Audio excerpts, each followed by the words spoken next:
जब आप मम्मीज का नाम सुनते हैं तब आपके दिमाग में इजिप्ट का ख्याल आता होगा और उन्हें कि किस तरह से संभाल कर रखा गया है ये वाला।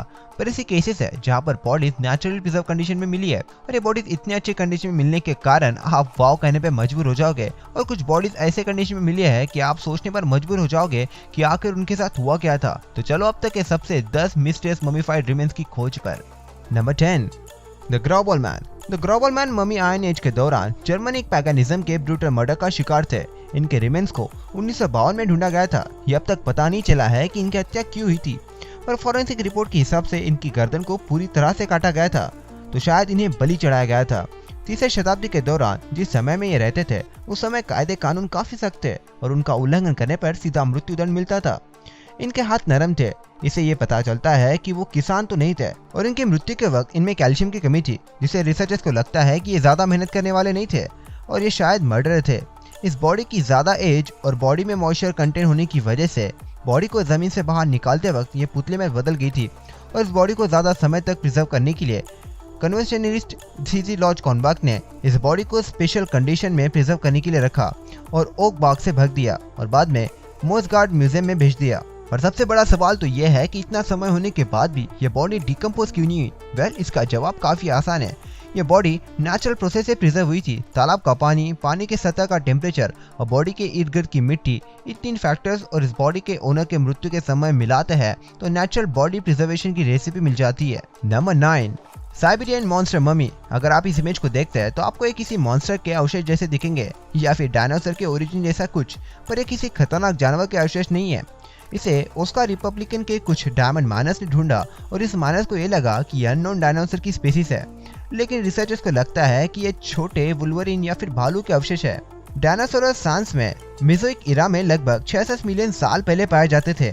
ये क्रीचर्स उतना पुराना तो नहीं है, लेकिन काफी एंशिएंट है। रशियन फार्मा फॉरेस्ट की वजह से ये क्रीचर्स हजारों साल में जमीन के अंदर प्रिजर्व रहा और ये सोचने वाली बात तो यह है कि आखिर ये क्रीचर्स मिलियन साल पुराने सिबेरिया के इस गड्ढे में पहुंचा तो पहुंचा कैसे? शायद इसका अंत इसी तरह से होना था। Number 8, the Nazca tomb mummy. क्या आपने कभी एंशिएंट एलियन जैसे प्रोग्राम देखे जो बताते हैं कि हमारे एंसेस्टर एलियन के बारे में जानते थे? और ये नेक्स्ट डिस्कवरी हमें बताती है कि हमारे एंसेस्टर ने जो केव पेंटिंग की थी उनमें जो एजम्पशन थे वो काफी गलत है। द नाज़का टॉम ममी ये सबको शॉक करने वाला क्रीचर है जो पेरू में नाज़का लाइम के पास वाले टॉम में मिला था। ये ममी ड्राई एयर क्लाइमेट में नेचुरली प्रिजर्व स्टेट में मिली थी। स्ट्रेंज बात तो यह है कि इसके हाथ में और पैरों में सिर्फ 3 ही उंगलियां है और एलियन जैसा चेहरा है। कैट स्कैन और डीएनए टेस्ट बताते हैं कि इसके स्केलेटन असली है और ह्यूमन से 100% मैच भी करते हैं, पर बाकी के टेस्ट रिजल्ट इसके बारे में एक्यूरेट इन्फॉर्मेशन नहीं बता पाए। तो नाज़का टॉम ममी के खोज के बाद बहुत सारे सीक्रेट लोकेशन पर एलियंस की बॉडी मिलने की रिपोर्ट मिल रही है, जैसे कि 5 mummified bodies. Original Nazca tomb mummy 245 AD के समय में बिलोंग करती है और कुछ लोगों का मानना यह है कि इन बॉडीज को अलग अलग ह्यूमन रिमेन से बनाया था और इनका यूज ग्रे रॉबर्स को डरा के रोकने के लिए किया जाता था। द इंकारी टीम अभी भी पेरू में स्थित द रिसर्च लैब के साथ इन ममीफाइड बॉडीज के ओरिजिन को जानने की कोशिश कर रही है। Number 7, the arctic civilisation mummies. Siberian arctic में 2017 में 2 ममीज को ढूंढा गया था। उस स्पेसिफिक लोकेशन का नाम सोलेकार्ड है। साइबेरियन पर्माफ्रॉस्ट में शतकों तक प्रिजर्वेशन होने के बाद इन कॉपर कोटेड बॉडी और अडल्ट के बॉडी को रिसर्च के लिए यूज किया गया। इन दोनों बॉडीज के पीछे इतने दशकों तक प्रिजर्व होने के पीछे का रीजन इन पर लगे कॉपर और पेड़ की छाल की कोटिंग है और आर्टिक सर्कल की ठंड भी। इन बॉडीज को अलेक्जेंडर कॉजेस और इनके आर्टिक सर्कल की टीम ने ढूंढ के निकाला है और साथ में इन्होंने 10 और ग्रेव को भी ढूंढ के निकाला था। मॉम और बेबी के ग्रेव को कॉफिन के कॉपर जानवरों के फर और पेड़ की छाल से अच्छी तरह से स्टोर करके रखा गया था, पर यह पता नहीं चला है कि क्यों इन बॉडीज को पेड़ के छालियों से कवर करके रखा गया था। शायद पेड़ के छालियों के प्रोटेक्टिव नेचर की वजह से इनका यूज किया गया था। मेडिकल नॉर्थोपोलिस यानी मध्ययुगीन परिगलन जिस समय से ये बॉडी बिलोंग करती है उस समय के एडवांस टेक्नोलॉजी की वजह से इन बॉडीज को इतने अच्छे तरीके से प्रिजर्व करके रखा गया था। शायद उन्हें कॉपर की प्रॉपर्टीज और मेडिकल वर्ड के बारे में काफी अच्छी जानकारी थी। रिसर्चर्स इन मम्मीज की एग्जैक्ट एज तो नहीं बता पा रहे हैं, लेकिन ये शायद 13वीं शताब्दी से बिलोंग करते हैं। Number 6, OG the Iceman. OG the Iceman को मैन फ्रॉम द हॉरलैप जॉब्स के नाम से भी जाना जाता है। यह पर्सन पृथ्वी पर 52 सेंचुरीज पहले यानी लगभग 3300 BC के समय में रहता था। इस मम्मी को स्नॉप्सल में स्थित ग्रीजियल एलाब्स में 1991 में खोजा गया था। इस मम्मी का नाम इसके खोजे गए जगह से आता है और इसे यूरोप के सबसे पुराने नेचुरल प्रिजर्व ह्यूमन मम्मी का दर्जा भी दिया गया है। इसका मतलब ये बॉडी मटेरियल टॉम या फिर बरियल मेथड को छोड़कर सिर्फ ठंड के मदद से ही प्रिजर्व हुई है। इस खोज की वजह से यूरोपियन ने इस बॉडी को कॉपर एज के समय का अमेजिंग लुक दिया है। इस बॉडी के ओनर की डेथ काफी दर्दनाक थी। ऐसा कहा जाता है कि इनके सर पर काफी गहरा घाव था। भली 13वीं शताब्दी में किसी को मारना आज के समय से काफी आसान था, पर ये सोचने वाली बात है कि आखिर ऐसा क्या हुआ कि ओजी को इतने सुनसान जगह पर मारा गया था। क्या इनका पीछा किया गया था? क्या इनकी मृत्यु जेलेसी की वजह से हुई थी? वेल, ये हमें कभी पता नहीं चलेगा। अभी ओजी को बोट्स्वाना के आर्कियोलॉजी म्यूजियम में रखा गया है। नंबर 5, टूटांखामेन। हम मिस्टर मम्मी की लिस्ट किंग टूटा के बिना कैसे बना सकते हैं, राइट? किंग टूटा 18वें डायनेस्टी के इजिप्शियन फिरौज थे और ये सिर्फ 9 साल की थे जब इनके ऊपर ये जिम्मेदारी आई थी। ये ज्यादा समय तक तो राज नहीं कर पाए क्योंकि 10 साल के राज के बाद ही जब ये 19 साल के थे तब इनकी मृत्यु हो गई थी।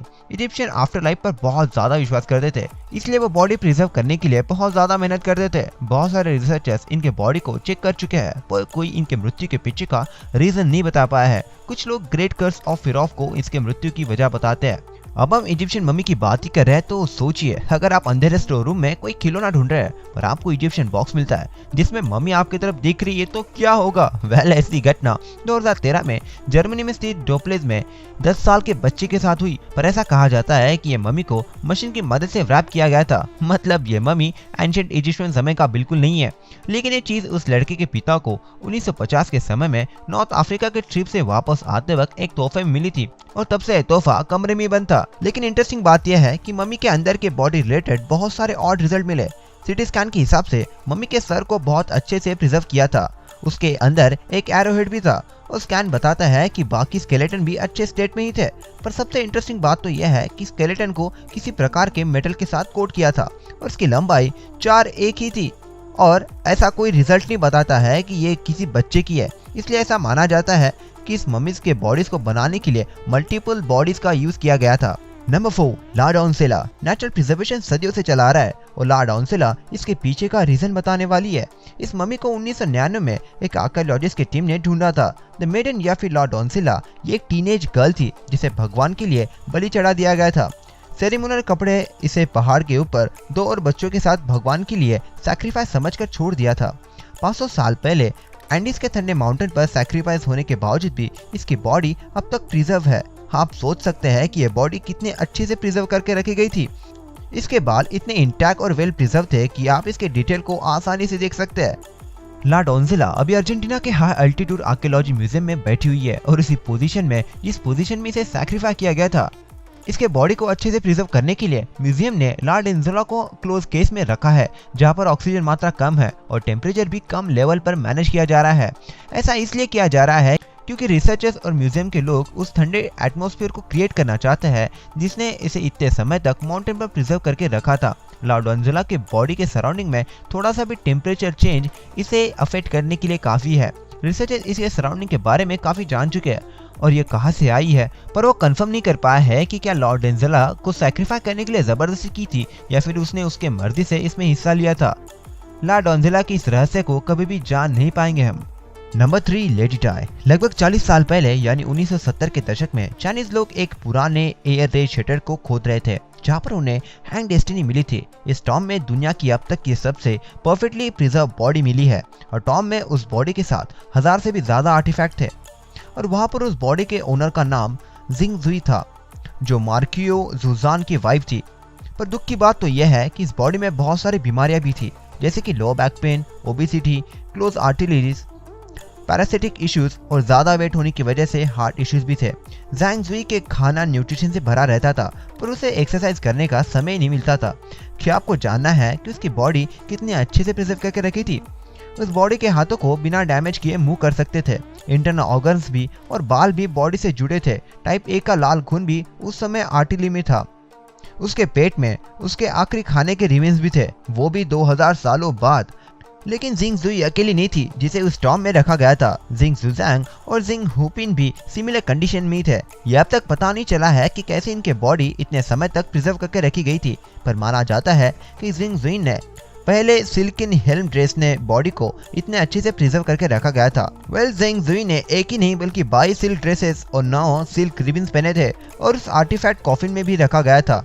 ये किसी को भी नहीं पता कि क्यों इस टॉम को इतना सीक्रेट रखा गया था, पर आप जिन जैंग को ह्यूमन प्रोवाइडेड म्यूजियम में विजिट कर सकते हैं। Number 2, 1000 year old mummified monk. Spiritual power पर विश्वास करने वाले लोगों को ये फैक्ट काफी पसंद आएगा, क्योंकि मास्टर सीजियान जिस तरह से गुजरे थे उन्हें देखकर लगता है कि उन्होंने निर्वाणा जरूर अचीव कर लिया था। मास्टर सीजियान एक ट्रैवलर थे जो 1000 साल पहले इंडिया से चाइना उनके बिलीफ को किचन किंगडम में प्रमोट करने के लिए गए थे। जब इनकी ममीफाइड बॉडी मिली तब उस पर सीटी स्कैन किया था, जो बताता है कि उनकी बॉडी हेल्दी थी और उनका ब्रेन बॉडी से इंटैक्ट था। इनके बॉडी को 1970 में ढूंढा गया था। 2016 तक इन्हें डिंगक्वे टेम्पल में रखा गया था। 2016 में आउट ऑफ रिस्पेक्ट इनके बॉडी को सोने से कोटिंग से कवर किया गया था। इनका ब्रेन कंप्लीट था। इनका स्केलेटन भी इनके जॉइंट परफेक्ट कंडीशन में थे। इनके दांत, रिब्स और स्पाइन भी अच्छे कंडीशन में ही थे। जिस केव में इन्हें ढूंढा गया था, इनके हिसाब से इनकी बॉडी काफी अच्छी कंडीशन में थी। ये मॉन्क भी मास्टर सीजियान से काफी मेल खाते हैं। इन्हें निर्वाणा मिलने के बाद इनकी बॉडी परफेक्टली प्रिजर्व कंडीशन में मिली थी। भले ही उम्र में बड़े नहीं थे, पर लॉन्ग फॉर पियान के बॉडी को अच्छे से प्रिजर्व करके रखा गया था। इनकी मृत्यु के कुछ महीने बाद जब रिसर्चर्स ने इनके बॉडी चेक किया तब उन्हें लगा कि इनकी मृत्यु सिर्फ 36 साल पहले हुई थी। जब इन्हें खोजा गया था उनके चेहरे पर स्माइल थी और इनकी स्किन को देखकर लगता था कि वो अभी भी जिंदा है। इनके पीसफुल स्टेट को देखकर इनके फॉलोअर इनके मृत्यु से पहले निर्वाणा स्टेट और पीसफुलनेस को देखकर काफी इंस्पायर हुए थे। ये अब तक नहीं पता चला है कि कैसे इनकी बॉडी को इतने अच्छे तरीके से प्रिजर्व करके रखा गया था। देखने पर ऐसा लगता है कि इनकी बॉडी और जो स्पिरिचुअल पावर पर विश्वास करते हैं उनके हिसाब से प्रिजर्वेशन उनके निर्वाणा टोटल पीसफुल स्टेट की वजह से अचीव हुआ था। Number 1, Manfred Fritz Bajorat. जब आप आपके अगले यार्ड एडवेंचर पर जाओगे तब आपको मनफ्रेड फ्रीज बोजराट एक बार जरूर याद आएंगे। इनकी ममीफाइड बॉडी इनके यार्ड में बोर्बो के कोस्ट पर 2016 में मिली थी। जिस तरह से इनकी बॉडी फोन के नजदीक थी उसे देखकर लगता है कि वह बहुत डेस्परेट कंडीशन में थे, मदद मांगने की कोशिश कर रहे थे। भले इनका यार्ड पानी में नहीं डूबा था, पर यार्ड के हाई टेम्परेचर और समुद्र के सॉल्ट की वजह से ये बॉडी प्रिजर्व हुई थी। इनके बॉडी के पास नोट भी मिली थी जो उनके वाइफ को देने के लिए थी। इनकी वाइफ की बहुत पहले ही कैंसर की वजह से मृत्यु हो गई थी। रिसर्चर्स के हिसाब से इन्हें हार्ट अटैक आया था, पर यह अटैक समुद्र में खोने के बाद और मदद मांगते वक्त आया था। इनके मॉमिफाइड बॉडी और अलग बालों के कलर की वजह से पूरे इंटरनेट पर लोग इनके अलग अलग स्टोरीज बना रहे थे, जिससे कि ये सैड सिचुएशन एक बहुत बड़े मिस्ट्री में बदल चुकी है। कुछ लोगों का मानना यह है कि यह बॉडी डबल है क्योंकि बालों का कलर बहुत जल्दी ही सफेद हो गया था और रियल पर्सन अभी भी जिंदा है और सही सलामत है, पर बाकी के लोग इसे मनगढ़ंत कहानी समझते हैं। हे दोस्त, अगर आप यहाँ तक वीडियो देख रहे हो तो आप बहुत इंटरेस्टिंग पर्सन है और आपके इंटरेस्ट को और ज्ञान को बढ़ाने के लिए हमारे डेली डोज के फैट को जरूर सब्सक्राइब कर लीजिए, ताकि हम आपको ऐसे ही हर रोज डेली इन्फॉर्मेशन और नॉलेज प्रोवाइड कर सके। तो तब तक के लिए बाय। अब तक देखिए लेफ्ट या फिर राइट। बाय।